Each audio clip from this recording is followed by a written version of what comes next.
Di video ini gue akan bahas tentang yang namanya neraka laki-laki.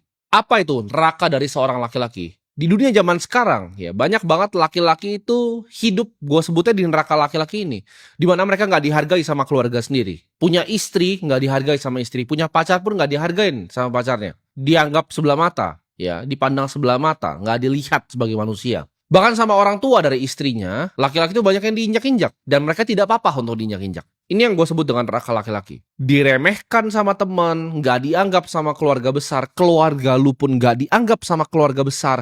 Ketika makan-makan misalnya tahun baru, ya keluarga lu itu yang disuruh cuci piring. Keluarga lu yang paling gak dianggap karena mobilnya datang ke rumahnya paling jelek. Kenapa semua ini bisa terjadi? Simple. Laki-lakinya itu nggak punya yang namanya kompetensi, ya nggak kompeten dalam semua yang dia kerjakan. Dan ini adalah neraka laki-laki yang gue bingungnya ya. Banyak laki-laki nggak apa-apa gitu hidup sebagai pecundang seperti ini. Kalau kalian kilas balik ya di zaman Roma itu kalau kalian mikir peperangan, ada yang namanya siege warfare, di mana itu kalian harus masuk ke sebuah benteng.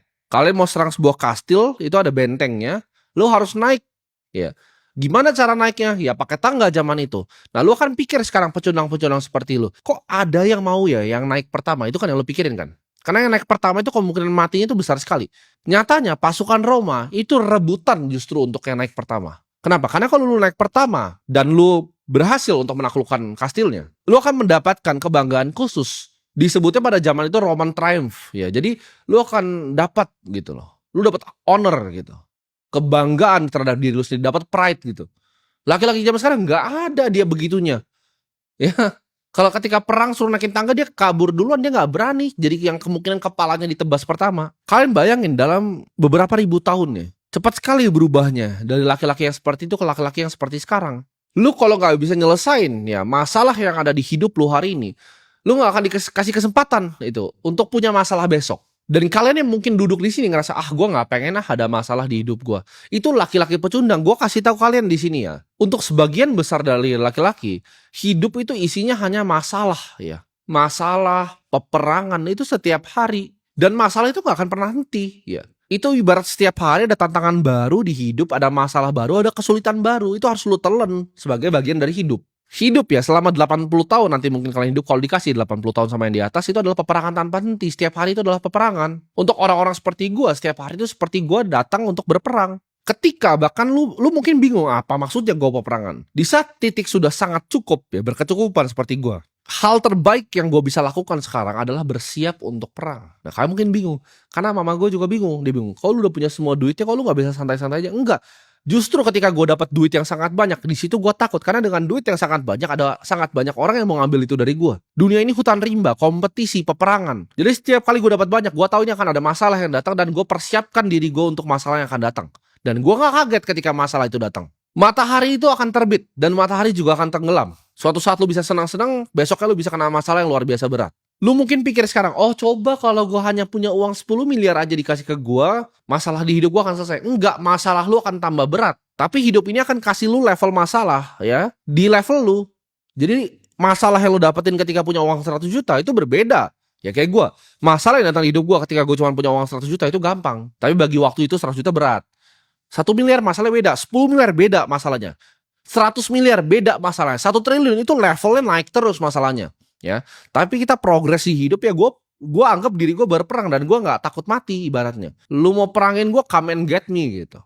Laki-laki itu dikutuk untuk jadi prajurit hidup ya di hidup ini. Kita dikutuk dari awal untuk banting tulang, untuk cari duit, cari nafkah buat keluarga kita. Kita zaman dulu disuruh berburu ya, rela mati lawan binatang buas untuk menghidupi keluarga kecil kita. Kenapa pertanyaan orang lu bisa mandang sebelah mata dan lu di posisi lu sekarang seperti di neraka ini? Karena lu nggak kompeten dan lu nggak bisa nyari duit. Jangan bingung kenapa keluarga istri lu itu ketika lu datang ya ke mertua lu, mereka anggap lu sebelah mata. Kenapa lu datang pakai mobil yang paling jelek?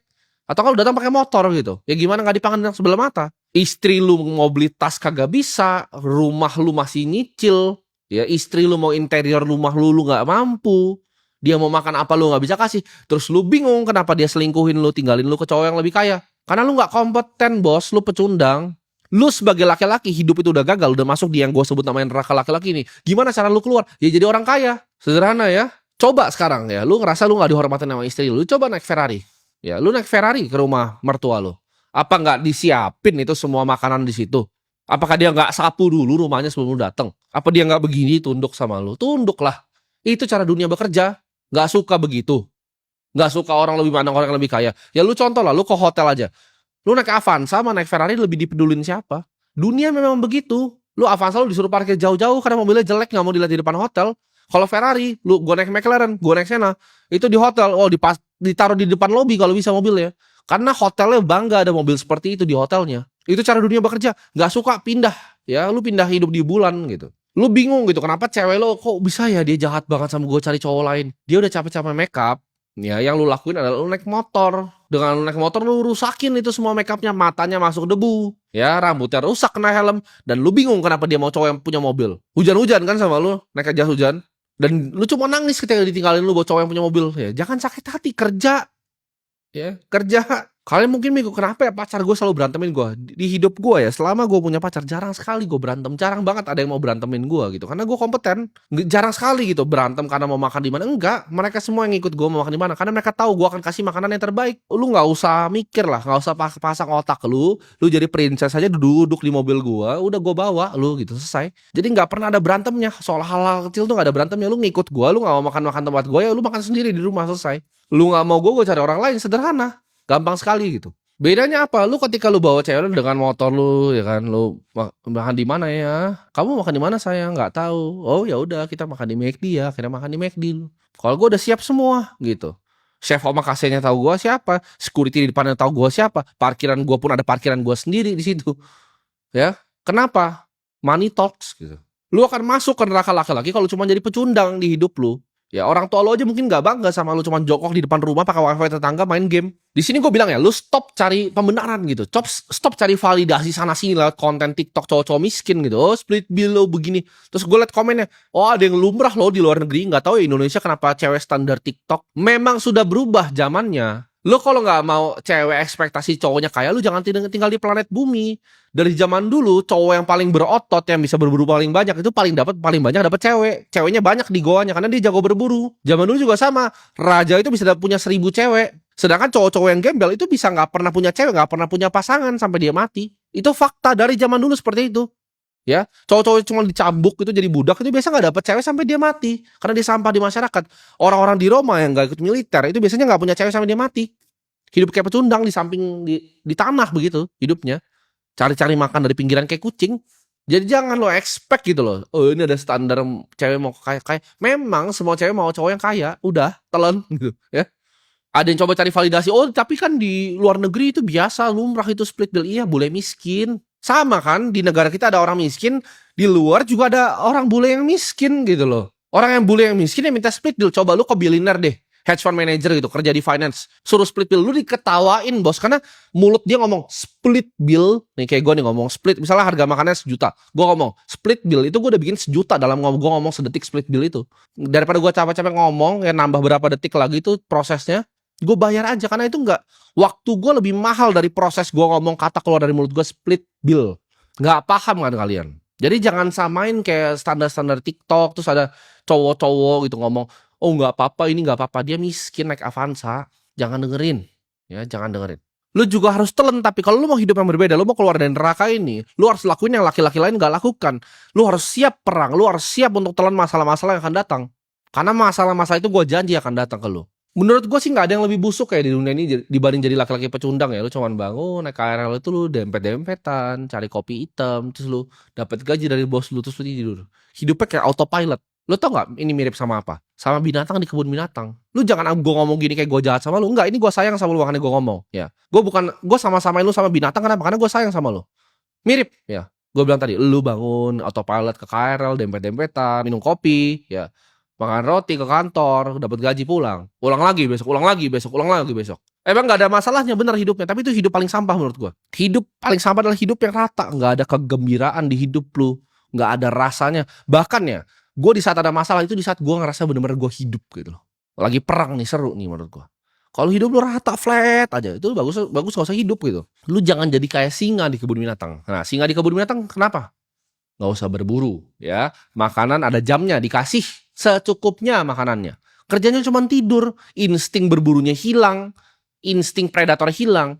kill or be killed instingnya tuh hilang gitu loh. Yang dia harus kabur dari poachers yang bawa senjata tuh hilang, instingnya hilang gitu. Makanya singa-singa di kebun binatang itu lebih cepat mati dibanding singa-singa di alam. Karena instingnya dibunuh. Lu mungkin juga akan lebih cepat mati dibanding orang yang hidup gitu loh. Lu tuh nggak hidup, lu di neraka ini kayak di kebun binatang gitu loh. Dikandangin gitu, naik KRL, dempet-dempetan. Lu kayak singa yang nggak tahu kapan menghindar dari bahaya. Ini bahaya nggak sebenarnya?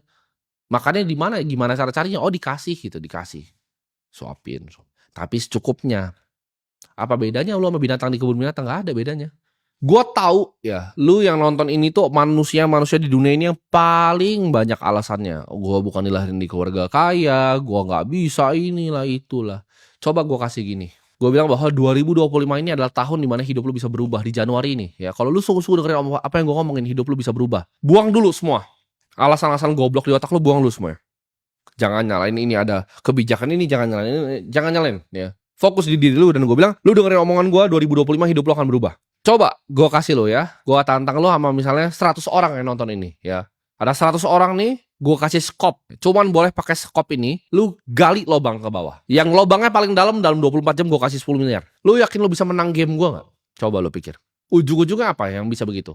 Itu lewat kegigihan. Itu pure, kalau bahasa Inggrisnya sheer will. Gue gak tahu bahasa Indonesianya apa. Kemauan yang luar biasa itu. Tekad yang luar biasa. Itu bukan siapa yang lebih punya teknik untuk ngegali kalau 24 jam. Itu siapa yang lebih berani berdarah dibanding sebelah-sebelahnya. Lu yakin lu menang gak? 100 orang ya. Gue pilih 100 random orang nonton ini. Lu yakin lu menang gak? Itu aja lu kagak yakin lu menang. Gimana lu mau sukses di hidup ini? Itu bisnis, pekerjaan ya. Financial market itu jauh lebih susah dari gali lobang 24 jam itu. Lu gimana mau sukses? Nggak bisa jawabannya. Lu aja nggak pede dengan begitu. Kalau gue bilang sekarang, 2025 lu pas sukses, tapi kompetisinya ratusan ribu orang yang nonton ini. Sama persis kayak gali lobang itu. Lu mau do whatever it takes nggak untuk keluar dari neraka itu? Karena semua lu itu di neraka yang tadi, yang dipandang rendah oleh orang tua lu sendiri, oleh mertua lu, oleh istri lu. Nanti anak lu bahkan nggak bangga punya bapak kayak lu. Bayangin coba hidup kayak gitu. Apa lebih baik mati aja? Gue yakin pecundang-pecundang sini lu bawa pacar lu ya ke pinggir gang, itu dia ditodong gitu kan. Lu bahkan gak berani berantem, lu gak berani korbanin nyawa lu untuk pacar lu sendiri. Ya gimana dia gak tinggalin lu? Itu cowok-cowok zaman sekarang. Ada begal nih, bawa parang, lu gak berani mati demi pacar lu. Lu lari. Itu pecundang. Lu baru sakit dikit aja gak mau kerja. Ibarat nih besok nih gue mau suruh lari maraton, lu bilang batuk pilek. Gak bisa begitu. Ya. Pekerjaan tuh sama, lobangnya sama, dia nggak tunggu lu untuk istirahat dulu. Ada yang gali terus gitu 24 jam, kalah lu. Gue gali terus 36 jam sampai tangan gue berdarah semua tuh kalau gue disuruh. Lu mikir nggak sih di universe yang luas ini ya, alam semesta yang sangat luas ini, ever expanding. Seberapa hoki lu untuk bisa bernafas di sini, lahir sebagai manusia, dan itu lu sia-siain sekali kesempatan lu hidup untuk alasan-alasan lu, nanti aja lah, jangan pikirin yang duniawi. Ya itu lu aja gitu. Tapi hidup mah di bawah santai aja, lu egois ya. Keluarga lu tuh makan masih susah, biayain dulu mereka, biayain orang sekitar lu ya. Berbagi ke sesama. Ngapain kaya-kaya kayak lu? Karena dengan kaya kayak gue bisa bangun untuk sekolah anak berkebutuhan khusus. Gue bisa bangun sekolah di NTT. Ini gue mau bangun lagi bulan depan sekolah. Lu bisa gak begitu? Gue dalam hidup gue mau bangun ribuan sekolah. Karena gue percaya edukasi itu tuh bisa ngekemplang otak-otak bodoh kayak lu semua di sini. Kalau dengan edukasi yang benar, gue yakin negara ini berubah. Kalau gue dikasih kesempatan untuk berubah, gue rubah gitu loh. Kenapa gue masih bikin video kayak gini? Karena gue mau rubah pikiran lu. Jangan sampai itu mimpi buruk gue itu. Anaknya malu sama bapaknya sendiri. Pulang sekolah anaknya temannya mau main, dibilang jangan main di rumahku. Kenapa? Karena rumahnya jelek. Karena malu sama rumah yang dibeli sama bapaknya. Gue gak mau punya kehidupan seperti itu. Seberapa egois diri lu untuk anak lu. Gak bisa kasih yang terbaik untuk anak lu. Gak bisa kasih yang terbaik untuk istri lu. Gak bisa kasih yang terbaik untuk pacar lu. Gak bisa kasih yang terbaik untuk nyokap lu. Gak bisa umrohin orang tua lu. Lu egois kan kalau gak mau jadi kaya? Orang miskin tuh manusia paling egois. Makanya gue berharap banget ya robot-robot ini, humanoid robot dan AI ini akan berubah semuanya. Karena kalau gue dikasih kesempatan, bagusan gue eradikasi aja orang-orang kayak gini. Kayak di zaman Roma, dibuang aja gitu ke pinggir. Gak ada gunanya menurut gue untuk mereka bernafas. Ini gue kasih tahu lo ya, rahasianya sukses. Sukses itu kayak api. Lu di hutan belantara nih, kedinginan. Lu takut banyak binatang, lu harus nyalain api. Nyalain api sulit sekali nyalainnya. Mungkin lu yang bahkan gak pernah paham nyalain api itu sulit banget coba nyalain api gitu. Tapi ketika api itu udah ada baranya, dia udah nyala, kecil aja apinya, itu akan jadi besar gampang sekali, tinggal lempar-lemparin kayu. Apinya itu gampang sekali jadi besar. Kenapa gue kasar seperti ini? Kenapa gue kesannya pengen ngerendahin kalian? Karena gue cuma pengen pantik apinya itu untuk nyala.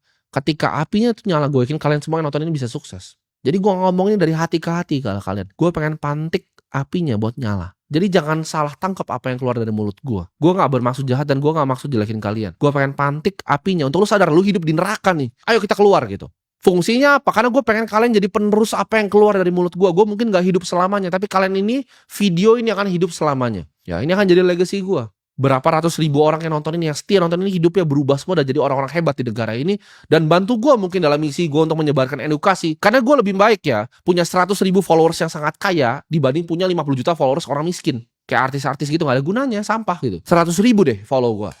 Tapi kalian semua punya uang gitu. Kalian semua punya influence, kalian semua punya power di negara ini. Itu kita bisa do something gitu. Kita bisa rubah sedikit gitu loh. Cuman itu yang gue pengen. Jadi kalau kalian tanya apa agenda gue, itu agenda gue. Gue pengen kalian semua sukses. Karena gue pengen 100 ribu orang yang ngikutin gue tuh jadi pendekar. Jadi prajurit. Gue mendingan 300 prajurit yang ngikutin gue dibanding 1 juta orang sampah yang pecundang. Jadi gue gak mau ada pecundang sini. Lu gak senang dengan apa yang gue ngomong, lu blok channel gue. Gue gak butuh ada lu ya. Gue gak butuh duit dari sini. Gue gak pernah ada endorse dari sini. Gue bukan influencer. Gue udah pengusaha yang sangat sukses. Outlet gue 52, ya klub paling besar di Asia, beach club paling besar di dunia. Gue gak butuh uang lu di sini. Jadi gue pengen kalian adalah telan. Gue pengen pantik api di kalian buat kalian bisa jadi sukses.